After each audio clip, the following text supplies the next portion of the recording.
Welcome to Verse Breakdown. My name is Ewaenruwa Nomaren, and today's verse is Jeremiah chapter 9, verse 23, which reads, Thus saith the Lord, Let not the wise man glory in his wisdom, neither let the mighty man glory in his might, let not the rich man glory in his riches.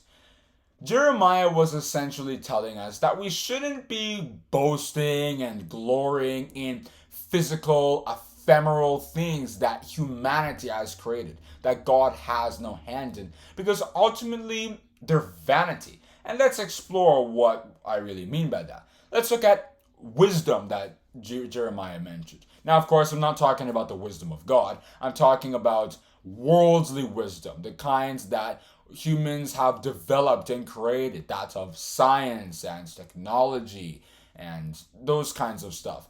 When we believe in that and we trust in that and we're glorying and boasting in that, then we're kind of deceiving ourselves, because ultimately that wisdom is going to fade out over time in fulfillment of 1 Corinthians chapter 1 and verses 19 and 20, where St. Paul told us, For I will destroy the wisdom of the wise and bring to nothing the understanding of the prudent.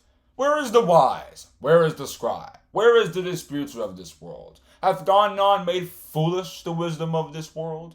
And if you look at the Pharisees, you can see how, even though they were glorying in the fact that they can recite and name all the genealogies, all those important patriarchs of the Bible, and they knew exactly which tradition they needed to use at a particular time, which is why they were telling Jesus and his disciples to wash their hands to the elbow in Matthew chapter 15, and they knew exactly what to tithe in Matthew chapter 23, verse 23. When the Son of God was in their midst, they didn't even know that was what was going on, and that is ignorance at its height. So they were boasting in worldly wisdom, when in reality the big stuff, the spiritual things, they didn't really understand or partake in it.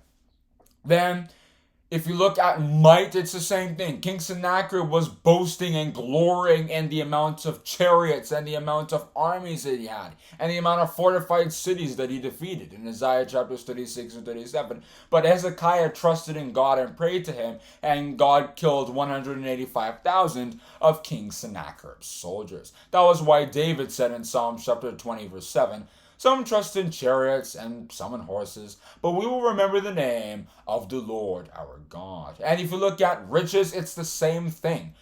The rich fool in Luke chapter 12 from verses 15 to 21 was glorying in the amount of possessions and wealth that he had.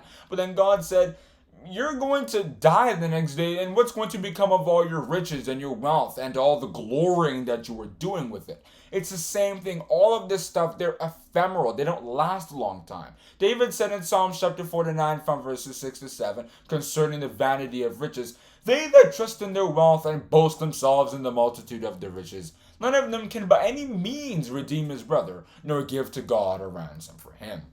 Rather, we should be glorying in God and in knowing him. And that was what Jeremiah said in the very next verse, Jeremiah chapter 9, verse 24, which reads, But let him that glorieth glory in this, that he understandeth and knoweth me, that I am the Lord which exercise loving kindness, judgment, and righteousness in the earth. For in these things I delight, said the Lord. God delights in when we boast and glory in his things. It's kind of like when a father has children who are always boasting about how he's so amazing and he's wise and he's smart, he's this and he's that. A father wouldn't want his children to be talking about how, oh, I have many friends and all of that kind of stuff that doesn't really involve him. He would rather have his children be talking about him and be talking about how good he is. So ultimately, that is what God wants from us. He wants us to be glorying in us understanding his purpose, understanding him, and the fact that he is righteous, if we read Psalm chapter 145 verse 17, and keeps to his principles, if we read Malachi chapter 3 verse 6. That is what God wants us to be glorying in, so that Isaiah chapter 43 verse 21 can fulfill, which reads, This people have I formed for myself, they shall shew forth my praise. And in our own lives, Psalm chapter 147 verse 11 will fulfill, which reads, The Lord taketh pleasure in them that fear him, in those that hope in his mercy.